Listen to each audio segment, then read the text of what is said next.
For the first time tonight, we've learned what investigators believe are the facts about how Michael Jackson died.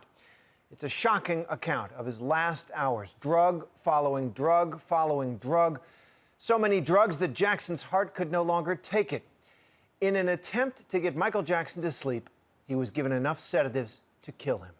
Mike Von Fremd reports from Los Angeles.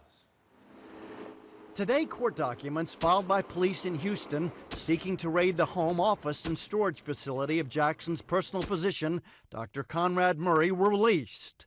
After weeks of leaks and speculation, for the first time, we know the details of what police and the coroner believe happened in those fateful last 24 hours of Jackson's life. A police affidavit says Dr. Conrad Murray told Los Angeles detectives he had been treating Jackson for 6 weeks for insomnia, giving him 50 milligrams of propofol every night through an IV to help Jackson sleep. Dr. Murray told investigators he feared Jackson was getting addicted, so he reduced the dosage to 25 milligrams just 2 days prior to Jackson's death.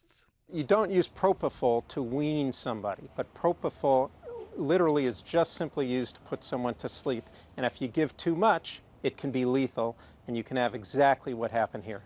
The papers say that Dr. Murray gave Jackson Valium at 1:30 a.m., and that Murray said the Valium did not work, so he gave the singer an IV injection of LORAZEPAM, an anti-anxiety drug, about a half an hour later.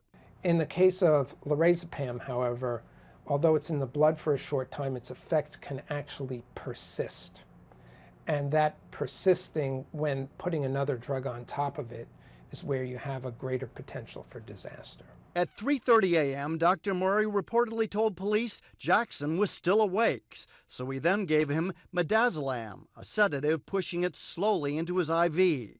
Jackson remained awake, and at approximately 5 a.m., Murray administered another 2 milligrams of LORAZEPAM.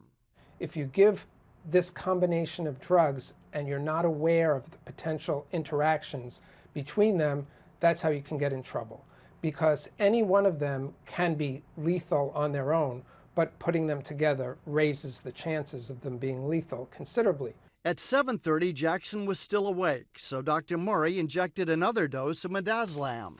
Murray stated he was continually at Jackson's bedside and was monitoring him with a pulse meter connected to Jackson's finger.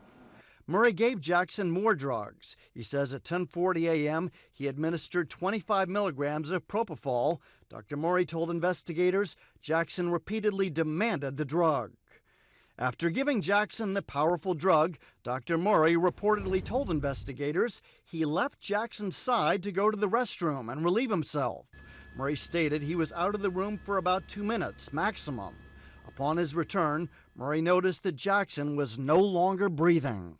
Walking out of the room after administering a combination of medications such as this is completely unacceptable and absolutely dangerous. Murray began immediately single-man CPR, and at some point, Dr. Murray says he asked some of Jackson's staff to send up Prince Jackson, the eldest son.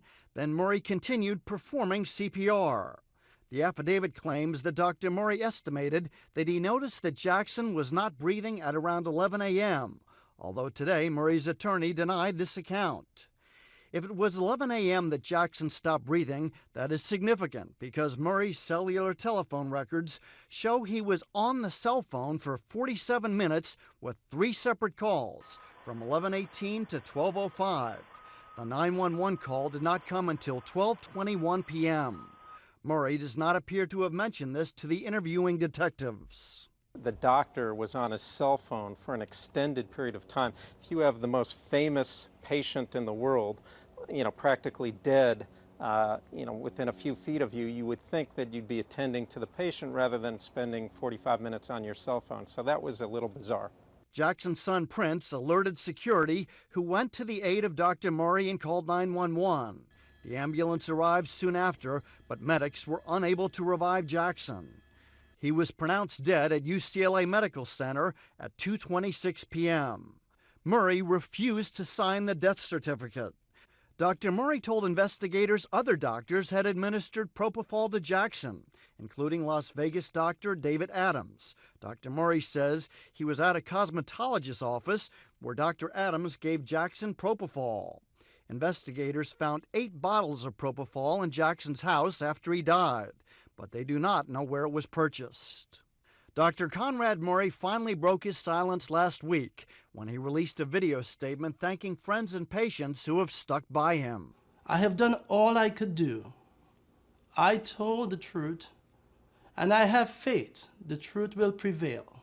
It may be some time before Dr. Murray is arrested, but legal experts say he will likely be charged with involuntary manslaughter, and experts say he has no hope of ever reviving his medical career. For Nightline, Mike Von Fremd, ABC News, Los Angeles.